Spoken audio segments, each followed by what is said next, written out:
Remembering Lockerbie, commemorations have been held in the US, UK and Scotland to mark 25 years since Pan Am Flight 103 crashed over Lockerbie, Scotland, killing 270 people. But after all these years, there are still questions about who was responsible for one of the most infamous attacks in modern times. This is Inside Story.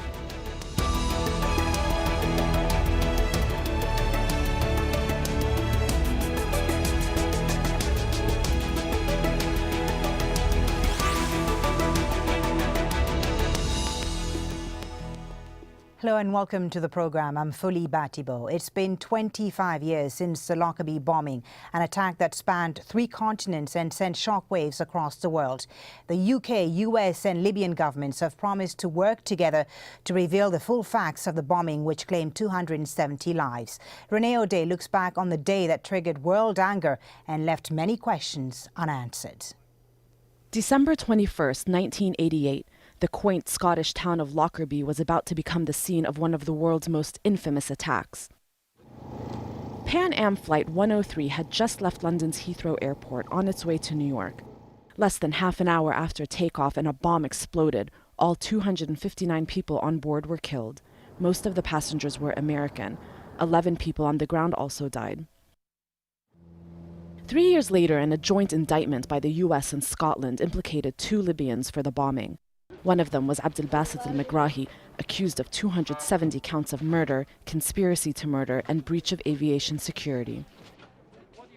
In April 1999, the 2 suspects surrendered and were flown from the Libyan capital Tripoli to the Netherlands, where the case was heard.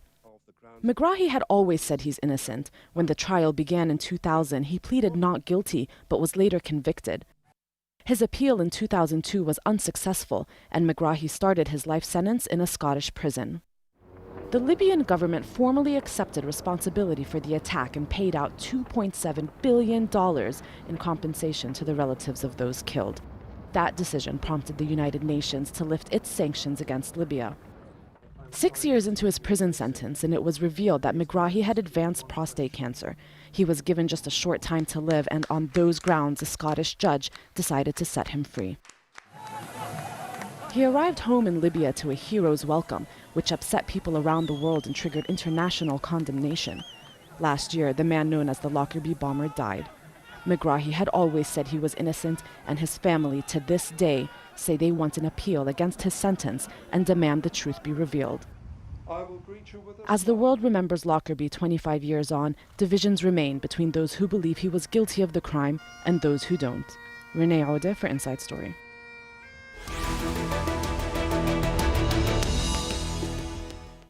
Well, let's now bring in our guests. In Oxford, in the UK, we're joined by Jim Swire. He lost his daughter Flora in the Lockerbie bombing. He's since led a high-profile campaign for justice on behalf of the UK victims' relatives. Also with us from Washington, D.C., we have Richard Marquis. He led the FBI's task force on the Lockerbie investigation. And joining us from Edinburgh in Scotland is Morag Kerr. She's the author of a book called Adequately Explained by Stupidity, Lockerbie, Luggage and Lies. She's also the Secretary Deputy of the Justice for Megrahi Committee. Thank you all for being on this edition of Inside Story. Now, over the last 25 years, a lot of the focus has been on the perpetrators of the bombing. So we want to hear about the victims' families, hear about their experience as well. Jim, I'm going to start with you. You lost your daughter, Flora. How has your life and those of the other families been touched and changed by what happened at Lockerbie 25 years ago? Well, of course, the tragedy is something we have to live with every day of every year that goes by.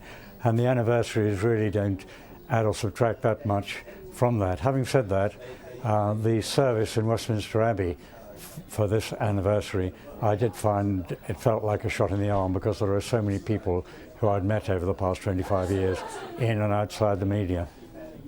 Do you believe that justice has been achieved, has been served with the conviction of Abdelbasit al-Megrahi? No, it clearly hasn't, and I apologise in advance to Mr. Marquis, who I'm sure will be upset by what I have to say. It's very clear now that the bomb that destroyed the aircraft came on board at Heathrow Airport, and it didn't come from Malta that day, and it didn't come from the hand of Megrahi.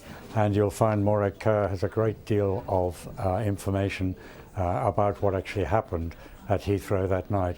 And it's only a question of time now before we either launch an appeal against the verdict that was reached against Megrahi, or a devastating inquiry, one or the other. One or the other will happen, I think, within the next year. Well, let's bring in Morag Kerr now. You've done a great deal of investigating on Lockerbie, Morag. And in your book, you say that the police and forensic people missed a great deal of evidence showing that the bomb, as Mr. Swire just said, was actually introduced at London Heathrow Airport and not at Malta Airport, as has been argued over the years. Why is this significant? Well, it's significant in terms of the inquiry, because if you're looking in the wrong place, then you're not going to find the right people. And I'm afraid that the inquiry spent rather a long time looking in the wrong place. So how strong then was the evidence that convicted Megrahi in the end?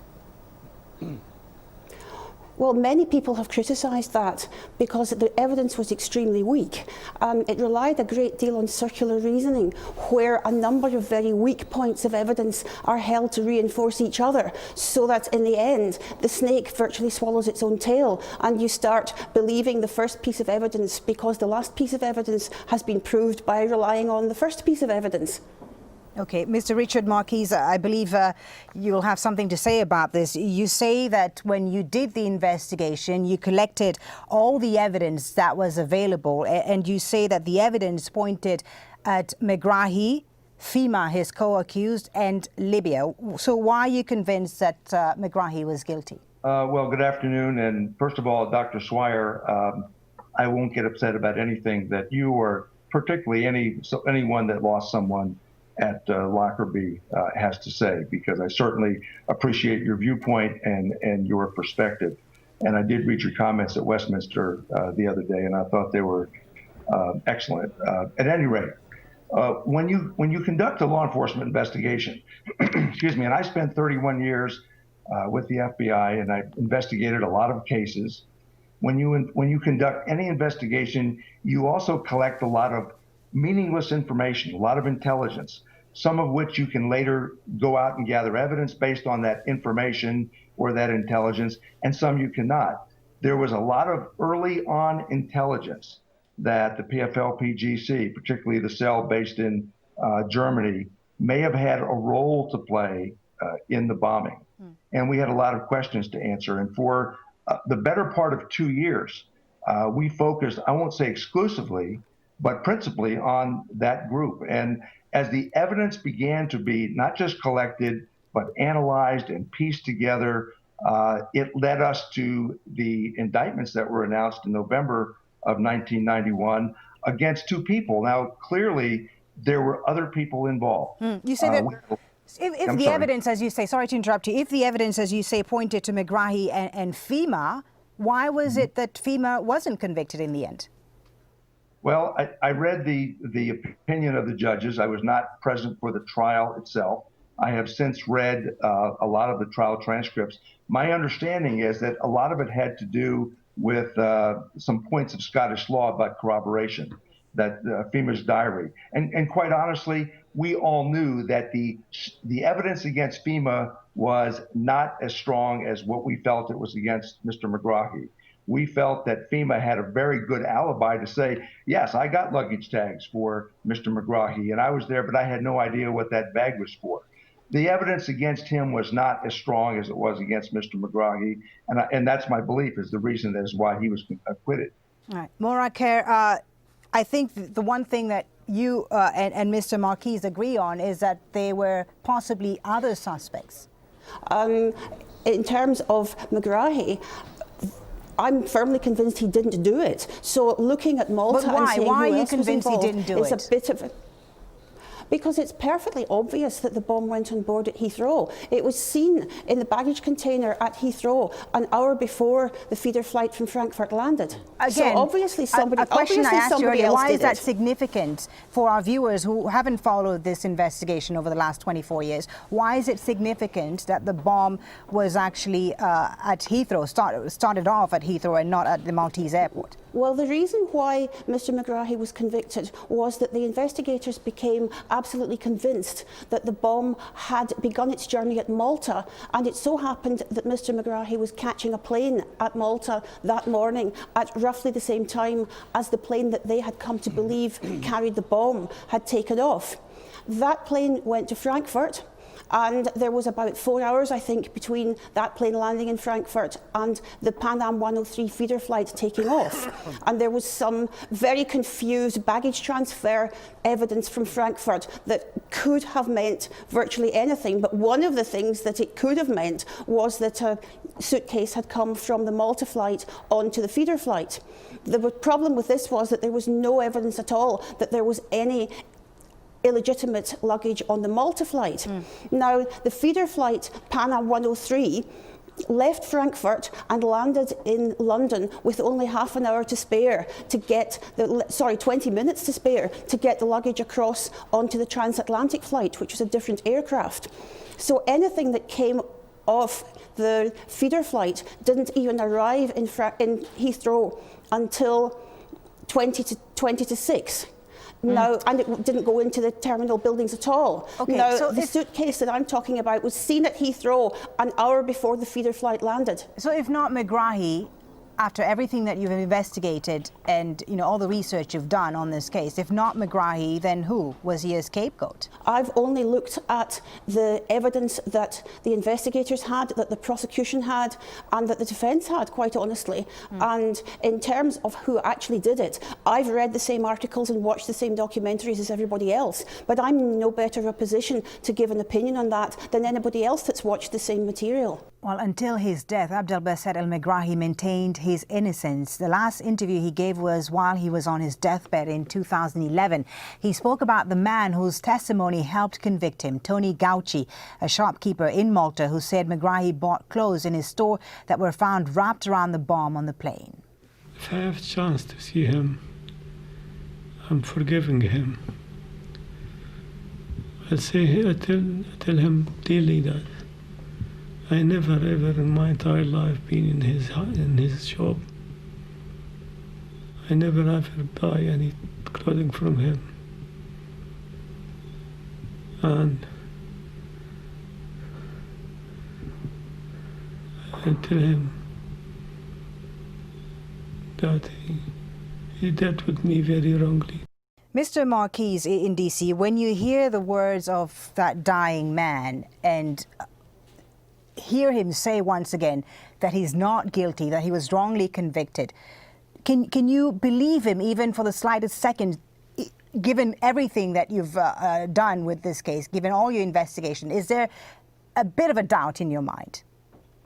No, not at all. And one of the reasons I say that is I have empathy. Cancer, I don't wish on anyone. My worst enemy, I don't wish that horrible disease on anyone.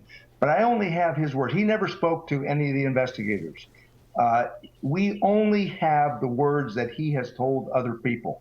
I go all the way back to November of 1991 when he did an interview with Pierre Salinger, and he lied to Pierre Salinger. He said he never heard of the man whose false passport he used in Tripoli. He said, or in Malta. He also told that reporter that, believe me, this is a quote, believe me, on the 20th and the 21st of December, I was here in Tripoli with my family, believe me. Those are the words, the only words that we knew about before the trial. They were lies and proven to be lies. And I realized that a liar does not make a terrorist or a murderer, but it's not just one little tiny piece of evidence, not just Mr. Gauci's testimony, but other information which led to his indictment and, in my belief, his subsequent conviction. Mr. Marquis, just one last question for you, if I can. What do you respond to those who say that there were American FBI officials who constantly spoke to the prosecution team during the proceedings and that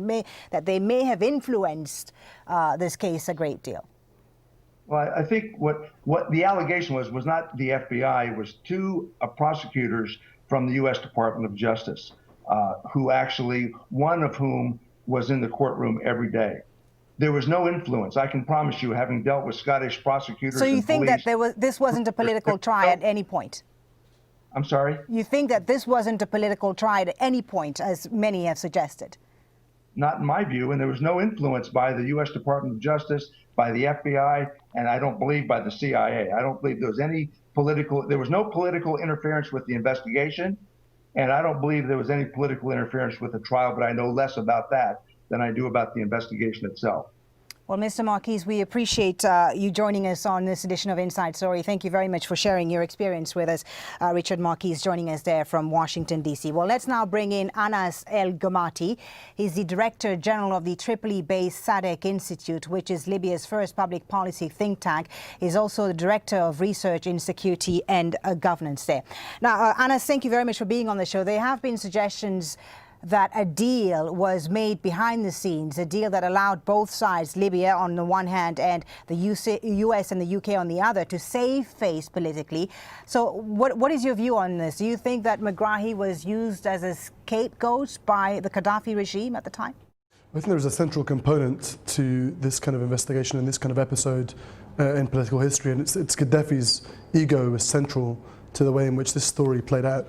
And I think because of Gaddafi's need to become relevant, he was very happy at certain times to take credit for this. He was very happy at certain times to take credit for other massacres, but other times he would say, well, we're innocent and we haven't done anything wrong. And I think in that sense, the culpability of the international community here is quite possibly the most dark side, or is the darkest of the components of this kind of story. The fact that they played cameo roles in this kind of very dark theatre that emerged in the early 90s, that also emerged at the time when there was a lot of political pushing. If the first 2 years in 1988 to 1990, there was talk of the Iranians being involved and Syrians being involved and Palestinians being involved. There was talk of a cassette player that had been found. They were so firm in their evidence. Indeed, there have been a lot of conspiracy. There have been a lot of conspiracy theories over the years, but who, in your opinion, do you think was the mastermind? Well, I think it's hard to say. I'm not a judge, and I think what my main feeling of this was that it's been used, and I think again, the scenario that we're in now and looking at a public inquiry, I think the only problem with this, or the caveat that I have, which I fully support otherwise, is that it could be used as a tool. It could be used as a tool in international politics, and I think it's because it's been done so many times, that's the fear, is that it's used over and over again. And international incidents of this kind, of that nature, they pull us all emotionally in without letting us think. And I think the victims are the victims are the ones that are always suffering, but the Libyan people suffered for so many years under the sanctions as well. And I think if we allow this to kind of continue in the sense of, is it a conspiracy against Libyans, Syrians, Palestinians, or otherwise, then we walk into another episode where, the truth is always the first casualty of this kind of war. Right. Mr. Swire, the family of Abdel Basset al-Megrahi wants his case to be reopened, the Lockerbie files to be reopened. They say this will also be for the benefit of the victims' families. Do you agree with that? Do you want this case to be reopened? Oh, very, very strongly. This is Abdel Hakim al-Megrahi. I remember him as the guy who helped to start the taxi in Tripoli. Last time I went to visit the family when his brother was really on his deathbed desperately. And I'd like to take the opportunity of thanking Mr. Marquis for his kind remarks, by the way, and to remind him that the judges said during the trial it was a difficulty for the prosecution that there wasn't a scrap of evidence that Megrahi or anybody else put a bomb on board in Malta. And what Mr. Marquis also will be wondering about is that recently, in the last few weeks, was published a meeting between a number of high Syrian officials. The Syrians, by the way, were the suppliers of the device, with CIA assets as well, in which all the Syrians assured the CIA that a Syrian-based terrorist who was in charge of the PFLP-GC group was responsible for the bombing. And I think it's going to be very difficult when this does come to appeal. And I do hope that Abdel Hakim al-Megrahi will stick to his guns. The more people who look at this closely, the more people become convinced that the official view just doesn't fit the facts. There have been, again, a lot of conspiracy theories, a lot of names, Egyptians, Iranians mentioned as possible people who may have done this bombing, who may have masterminded this bombing. Let me ask you this, Mr. Swire. You've led a high-profile campaign for the victims' families in the UK. There seems to be differing views in the UK and in the US, where in the United States, the families believe the government's version that Megrahi was the mastermind, was the man behind this bombing. Why is there such a difference between the two sides of the Atlantic, if you will, on who is responsible for the Lockerbie bombing? Well, my experience of all this over 25 years has been that I've got many friends in America, but they do come from a different community from the one I come from, and they do seem ready to accept what's told to them without necessarily examining in detail what the underlying evidence may be. And my experience is that, particularly amongst lawyers, anyone who has a good look at this case says that the successful prosecution of al-Megrahi, legally speaking, is a nonsense. And one of the reasons for that is tied up very closely with what was being said by Ms. Kerr in Edinburgh.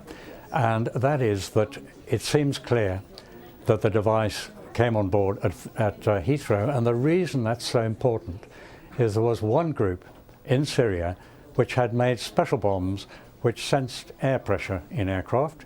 And when you put them in an airplane, they were always bound to explode within 30 minutes or so, 30 to 40 minutes of takeoff.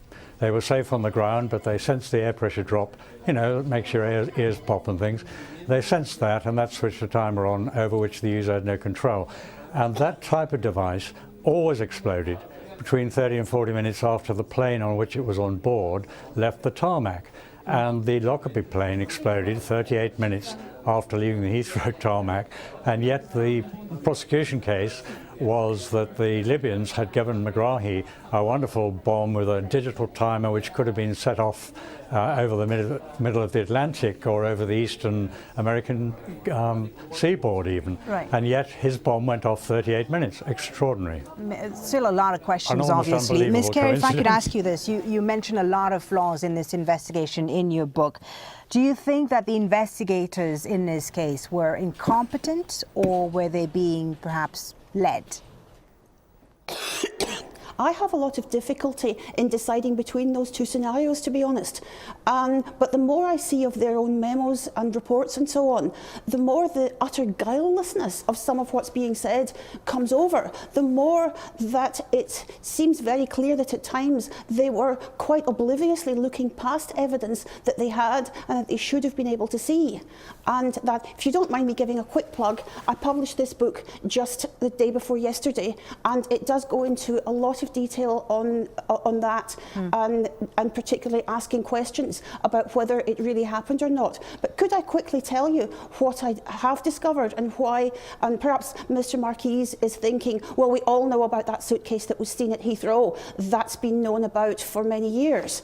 But the fact that the physical evidence proved that that was the bomb has never been noticed until now. Let me just ask Anas Al-Gamati in Tripoli the last question, if I can. You know, Anas, the political landscape has considerably changed today, and you know the motives back then no longer play a role today. So do you think that Libya, the Libya of today, will reopen this investigation? I think, unfortunately, looking in retrospect and looking in hindsight now, over 25 years ago, we realised that the landscape, as you said, it was different. And I think the motives now, from at least Libya's new politicians, post-revolution politicians, is to try and get Libya to play an active and healthy role back in international politics. But I think, again, we're going to miss the most vital component, which is where do we go next? And I think going next could be a scenario where we continue to allow the victims to grieve, but not really get to the answers and get to the truth, as Jim was mentioning earlier on. I think that's the most central point. I think that could actually unfold, is that as we go forward, if this is to be used as another political chip, where both the victims and the Libyan citizens or other citizens of other countries are just used as chips and as ploys and in quite a dark theatre and even a pantomime, if you will, then we're no longer looking at the victims, and we're no longer looking at the truth, but we're looking at a dangerous new episode in international politics. And I think that's my sincere fear when looking at this. All right, we'll leave it on that note then. Thank you very much for joining us and being on this edition of Inside Story. In Oxford in the UK, Jim Swire, Morag Kerr in Edinburgh, and in Tripoli, Anas Al-Gamati. Thank you all for being on this edition of Inside Story. And if you want to send us your thoughts and feedback on this show, just email us at insidestory@aljazeera.net. From me, Fuli Batibo, thank you for watching.